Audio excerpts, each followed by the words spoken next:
नमस्कार, मी पंजाब डक हवामान अभ्यासक मुक्काम पोस्ट गुगळी धामणगाव तालुका शिरूर जिल्हा परभणी। आज आहे 9 जानेवारी 2024। आजपासून शेतकऱ्यासाठी अंदाज द्यायचा आहे। मागच्या अंदाजामध्ये काल परवा सांगितलं होतं की राज्यामध्ये 8, 9, 10 दरम्यान राज्यात पाऊस पडणार आहे। पण आता म्हणजे आज आहे 9 आणि 10, फक्त 2 दिवस राज्यात पाऊस आहे। म्हणजे 2 दिवस पाऊस आहे, सर्वदूर नाही, त्याच्यामुळे काही चिंता करायची गरज नाही। तर खास करून सांगायचं झालं तर 9 जानेवारी आणि उद्या 10 जानेवारी म्हणजे आज आणि उद्याचे दिवस राज्यात पाऊस आहे।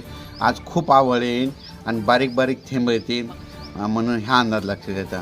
पण राज्यात आज आणि उद्याच म्हणजे 9-10 तारखेला सांगायचं झालं तर मुंबईकरांना यंदा आज पाऊस बघायला भेटेल। मुंबईतल्या लोकांना आज पाऊस बघायला भेटेल, उल्हासनगरच्या लोकांना पाऊस बघायला भेटेल, त्याच्यानंतर पुण्यातल्या लोकांना देखील आज पाऊस बघायला भेटेल। म्हणून म्हणजे हिवाळ्यात पाऊस आज बघायला भेटणार आहे। मग राज्यात आज एकंदरीत परिस्थिती बघितली तर आज 9 तारखेपासून राज्यामध्ये सातारा जिल्हा, सांगली जिल्हा, नगर जिल्हा, बारामती, पश्चिम महाराष्ट्र, जवळपास पश्चिम महाराष्ट्र, उत्तर महाराष्ट्रामध्ये नंदुरबार, धुळे, जळगाव, संभाजीनगर, सिल्लोड या भागामध्ये आज पाऊस पडणार आहे।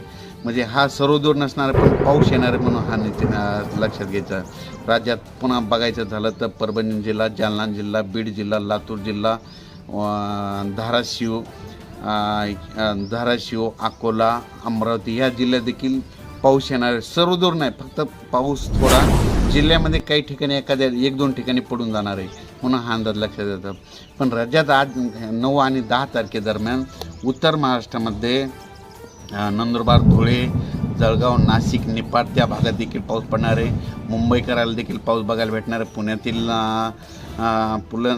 पुणेकरांना देखील पाऊस बघायला भेटणार आहे म्हणून हा अंदाज लक्षात घ्यायचा। फक्त 9-10 तारखेला तर 11 तारखेपासून राज्यात परत थंडीची लाट येणार आहे आणि परत 15 दिवस म्हणजे 25 जानेवारीपर्यंत राज्यात पुन्हा तीव्र थंडीची लाट येणार आहे म्हणून लक्षात घ्यायचं। म्हणून अचानक वातावरणात बदल झाला लगेच एक मेसेज दिला आहे। पण राज्यात सर्वांना सांगतो की सर्वदूर असा मोठा एवढा काही पाऊस नाही, फक्त पाऊस पडणार आहे फक्त उत्तर महाराष्ट्र, पश्चिम महाराष्ट्र या भागामध्येच पडणार आहे।